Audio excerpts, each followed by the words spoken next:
প্রিয় বিপ্লবী জনতা, আপনারা জানেন যে একটা তথ্য দিয়ে শুরু করি। কিছুক্ষণ আগে দেখলাম যে ভারতের ডন পত্রিকা রিপোর্ট করছে যে ভারতের সাথে বাংলাদেশের $21 মিলিয়ন প্রতিরক্ষা চুক্তি বাতিল করেছে বাংলাদেশ সরকার। আলহামদুলিল্লাহ।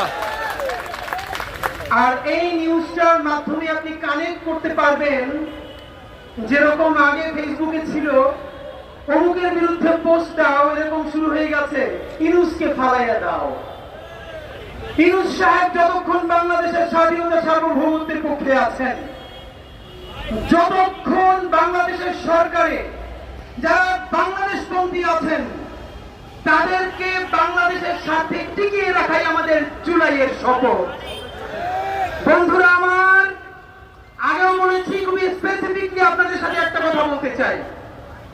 সম্ভবত গতকাল আমরা আমাদের সব থেকে ঝুঁকিপূর্ণ সংবাদ সম্মেলনটা করেছি। বাংলাদেশের সমস্ত রাজনৈতিক দল বর্তমান ক্যাওয়েটিক সিচুয়েশন কোন কারণে জানে, মিলিয়ন মিলিয়ন ভিউজ সব ইউটিউবার তারাও জানে, কিন্তু নিজের জায়গাটা দুর্বল করে দিয়ে কেউ কথা বলতে চায় না।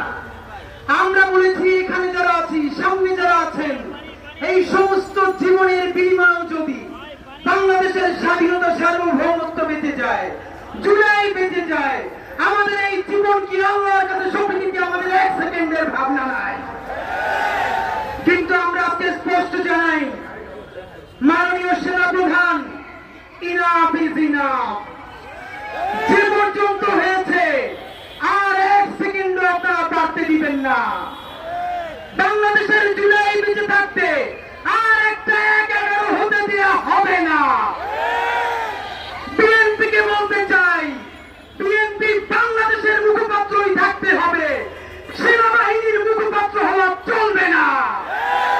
জামাতে ইসলামী ক্ষমতায় যাওয়ার জন্য জনগণের পক্ষে না দাঁড়িয়ে যদি ক্যান্টনমেন্টে গিয়ে ভিড় করেন, আপনাদের বাংলাদেশে আর কোনো হিসাব থাকবে না।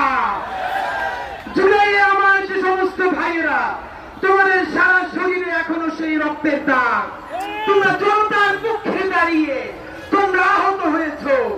আপনারা দেখেন এখানে যে শহীদ পরিবারগুলো, এদের পোশাকের দিকে তাকান, এরা কেউ আরবান মিডল ক্লাস নয়, পোষ নয়, শহরের মধ্যবিত্ত নয়। কাপড় চোপড় দেখলে বুঝবেন তাদের বাসায় বাজার বন্ধ হয়ে গেছে।